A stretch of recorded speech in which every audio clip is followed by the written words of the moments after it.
तो फ्रेंड्स, आज का टॉपिक है गेमेटोजेनेसिस। तो बेसिकली गेमेटोजेनेसिस में एक जनरल एम्ब्रियोलॉजी होती है जिसका बेसिक बनता है प्री एम्ब्रियोनिक पीरियड से, जो होता है 0 to 2 वीक्स के बीच में, कि अपना स्टार्टिंग में 0 to 2 वीक्स में होगा प्री एम्ब्रियोनिक पीरियड, और एम्ब्रियोनिक पीरियड होगा 3 to 8 वीक्स के अंडर। अब इसके बाद आता है फीटल पीरियड, जो कि होता है 9th वीक से लेके पूरे बर्थ तक। अब बात करते हैं गैमेटोजेनेसिस आखिर शुरू कैसे होता है। तो सबसे पहले तो हम यहाँ पे बात करने वाले हैं कि गोनैड्स की फॉर्मेशन कैसे होने वाली है। ठीक है, that is the formation of gonads. तो जो प्रीमोर्डियल जर्म सेल्स होते हैं हमारे, ये हमें याद रखना है, ये एपिब्लास्ट से प्रोड्यूस होते हैं दूसरे हफ्ते में। अब ये माइग्रेट करते हैं चौथे हफ्ते पर एंडोडर्मल योग सेल तक, और फिर वहाँ से ये बनाते हैं 5वें हफ्ते हमारे बनते हैं गोनैड्स। तो हमें ये याद रखना है कि गोनैड्स जो है वो 5वें हफ्ते में बनते हैं। इसके बाद इसकी अप्लाइड एनाटमी आती है कि अगर ये प्राइमोर्डियल जर्म सेल्स अगर माइग्रेट कर जाएं हैक और नेक रीजन में, तो क्या होगा। अगर ये प्राइमोर्डियल जर्म सेल्स माइग्रेट कर जाएंगे या चले जाएंगे, इनका एबनॉर्मल माइग्रेशन हो जाएगा हेड और नेक रीजन में, तो वहाँ पे सेल्स बनाएंगे। तो उन सेल से एक टेराटोमा बनता है। आखिर टेराटोमा होता क्या है? तो टेराटोमा होता है कि जिसमें सभी जर्म लेयर्स हों, जर्म्स लेयर यानी कि एंडोडर्म, एक्टोडर्म और मीसोडर्म। तो ये बनाएगा, अगर हेड और नेक रीजन में चला जाएगा तो ये बनाएगा क्रेनियोफेरेंजियल टेराटोमा। अभी इसकी फ़ोटो दिखाएंगे। इसके अलावा जो एबनॉर्मल माइग्रेशन होती है पीजीसी की, उससे सैक्रोकोकाइजियल रीजन में अगर वो जाएगी तो वो बनाएगी सैक्रोकोकाइजियल टेराटोमा।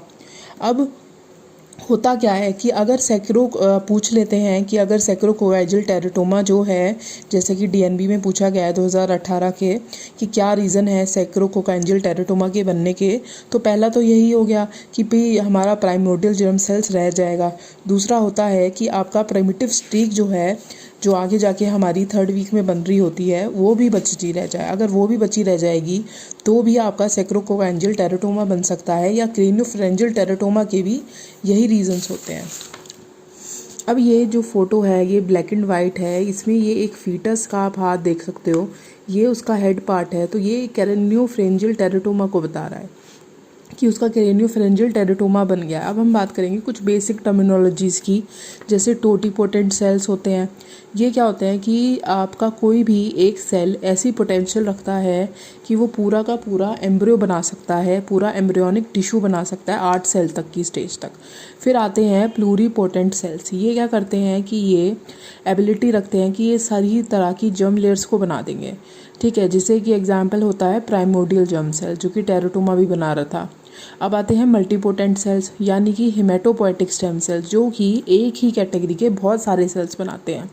अब आते हैं ओलिगोपोटेंट, जो कि सिर्फ एक कैटेगरी के सेल्स बनाएंगे, जैसे कि वेसिकुलर स्टेम सेल्स। फिर आएगा यूनिपोटेंट सेल, यानी कि सिर्फ एक ही तरह के सेल्स बनेंगे, यानी कि लिवर सेल्स। अब हम बात करते हैं फर्टिलाइजेशन या फिर गैमेटोजेनेसिस समझने के लिए हमें 2 प्रोसेसेस का आना बहुत ज़रूरी है। वो होता है सेल डिवीजन, कि कैसे एक सेल से 2 सेल बनते हैं या 4 सेल बनते हैं। तो ये 2 प्रोसेसेस होते हैं जिनसे सेल का बंटवारा होता है, माइटोसिस और मियोसिस।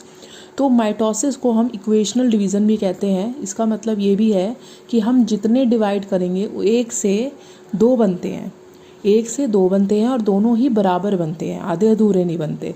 लेकिन यहाँ पर कोई एक सेल होता है, उसके जो क्रोमोसोम्स होते हैं, उसका जो क्रोमोसोम नंबर होता है, दोनों का ही बंटवारा हो जाता है और हैप्लॉइड सेल्स बन जाते हैं। तो ये यूजुअली हमारे बॉडी सेल्स में होते हैं। हमारे बॉडी सेल्स इक्वल बनते हैं, ऐसा कहीं नहीं होता कि कहीं हाफ है कहीं फुल है।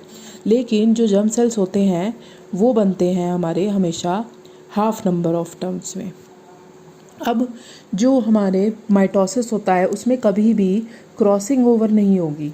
ठीक है, डॉटर सेल्स जो बनेगी हमारी, वो हमेशा पेरेंट को रिजेंबल करेगी, जबकि मियोसिस में क्रॉसिंग ओवर होगी, जिसकी वजह से डॉटर सेल जो है वो पेरेंट सेल को रिजेंबल नहीं करेगी, जो कि दोस्तों हम लोगों में भी होता है। हम कभी अपने पेरेंट्स की तरह नहीं दिखते पूरे। मियोसिस जो है वैसे 2 पार्ट में होता है, मियोसिस 1 और 2। तो मियोसिस में हमेशा हमें याद रखना, चाहे 1 हो चाहे 2 हो, 4 फेजेस होंगी, जिसको हम पी मैट के नाम से याद रख सकते हैं निमोनिक से: prophase, metaphase, anaphase and telophase. अब इस प्रोफेज की भी फर्दर स्टेज होती हैं जो हम याद रख सकते हैं LZPD के नाम से, या फिर लेप्टोटीन, जाइगोटीन, पैचाइटीन और डिप्लोटीन। डिप्लोटीन को बेसिकली रेस्टिंग फेज भी कहते हैं। और देखो दोस्तों, डिप्लोटीन इंपॉर्टेंट भी है याद रखने के लिए, क्योंकि ये इकलौती स्टेज होती है जहाँ पे सेल्स जो हैं वो अरेस्ट हो जाते हैं। इसके बाद oogenesis आता है। अब oogenesis कैसे होता है, जैसे हमने बोला प्राइमोडियल गोनड सेल्स थे हमारे जो 5th वीक में आ गए थे, उन्होंने बनाया oogoनियम। अब ये oogoनियम प्राइमरी oocyte बनाएगा। अब ये प्राइमरी oocyte हुआ, यानी मियोसिस 1 हुआ प्राइमरी oocyte में, लेकिन ये हो रहा है इंट्रायूट्राइन लाइफ में। जब वो फीटस अपनी मदर के वॉम में है तब उसके अंदर ये डिवीजन हो रहा है oogoनियम वाला। अब वो यहाँ पे अरेस्ट हो जाएगा डिप्लोटीन फेज में प्यूबर्टी तक। जब तक वो लड़की प्यूबर्टी अचीव नहीं कर लेगी, डिप्लोटीन फेज में उसके oogoनियम अरेस्ट रहेंगे। अब प्यूबर्टी आ चुकी है तो वो बनाएगी प्राइमरी oocyte, और जब प्राइमरी oocyte बन जाएगा तो वो अपना मियोसिस 1 कंप्लीट कर देगा और सेकेंड oocyte बनाएगा, जिसमें कि वो एक पहली पोलर बॉडी भी जनरेट करेगा। अब जो ये होता है यहाँ पर आपका पोलर बॉडी होती है बिना साइटोप्लाज्म की सेल को हम बोलते हैं पोलर बॉडी। अब बात आती है सेकेंडरी oocyte की। तो सेकेंडरी oocyte के बाद मियोसिस 2 होगा जो कि कंप्लीट प्रोफेज और मेटाफेज में डिवाइडेड होगा। इसके बाद मेटाफेज में ये अरेस्ट हो जाएगा 24 घंटों के लिए। अब बात आती है दोस्तों एक क्वेश्चन की, इंपॉर्टेंट क्वेश्चन की, कि आखिर कौन सी स्टेज में जो है oocyte अरेस्ट हो जाता है फर्टिलाइजेशन से पहले। तो वो होती है सेकेंडरी oocyte इन मेटाफेज स्टेज। अब अगर उसे स्पर्म मिल गया तो देखो मियोसिस कंप्लीट हो जाएगा, ओवम बन जाएगा और आपकी पोलर बॉडी बनेगी दूसरी। अगर उसे मियोसिस नहीं स्पर्म नहीं मिला तो कॉर्पस ल्यूटेम बनेगा, जो कि 14 दिन तक रहेगा, 3 से 4 दिन में ख़त्म हो जाएगा और फिर निकल जाएगा बॉडी में से। अब बात करते हैं स्पर्मेटोजेनेसिस की। तो स्पर्मेटोजेनेसिस भी 5वें हफ्ते में शुरू हो रहा है, प्यूबर्टी तक जाएगा, वहाँ पे जाके ये शुरू ही प्यूबर्टी में होता है और प्यूबर्टी में ये अरेस्ट हो जाएगा। फिर स्पर्मेटोगोनियम बनने लगते हैं प्यूबर्टी अचीव होने के बाद।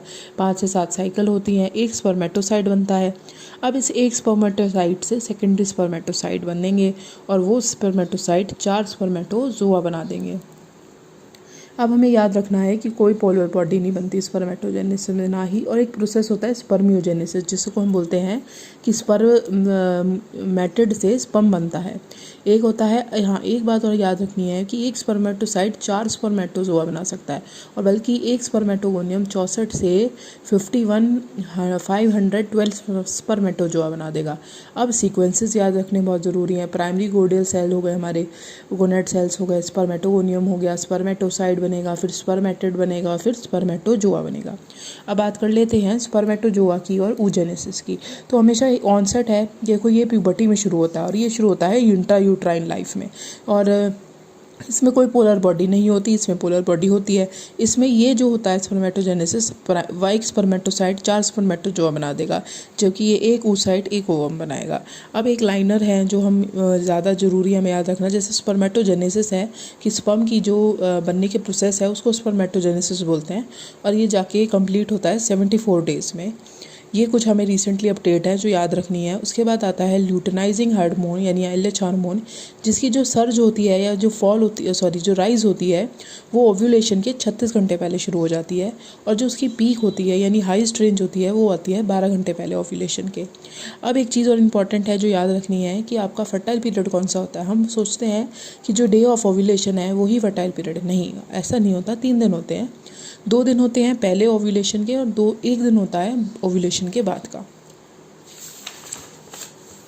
इसके अलावा जो मेल हैं उनमें मियोसिस जो है वो सेमनीफेरस ट्यूब्यूल्स में शुरू हो जाता है और वहीं ख़त्म होता भी है। अब इसके बाद जो स्पर्म है उनमें जो मैच्योरेशन आती है और जो उनकी मोटिलिटी बनती है वो बननी शुरू होती है जब वो स्पर्म आ जाते हैं एपिडाइडमिस में। अब एपिडाइडमिस के बाद आता है कैपेसिटेशन। ये बहुत इंपॉर्टेंट बात है कि ये बॉडी में नहीं होती, मेल की बॉडी में नहीं होता। जो कोई भी स्पर्म होता है उसका कैपेसिटेशन का प्रोसेस होता है फीमेल जेनिटल ट्रैक्ट में कंप्लीट, और जो कि कम से कम 7 घंटे के दौरान चलता है। अब अगले पार्ट में हम पढ़ेंगे फर्टिलाइजेशन के बारे में और इसी तरह से हम एम्ब्रियोलॉजी को फिनिश करेंगे। धन्यवाद।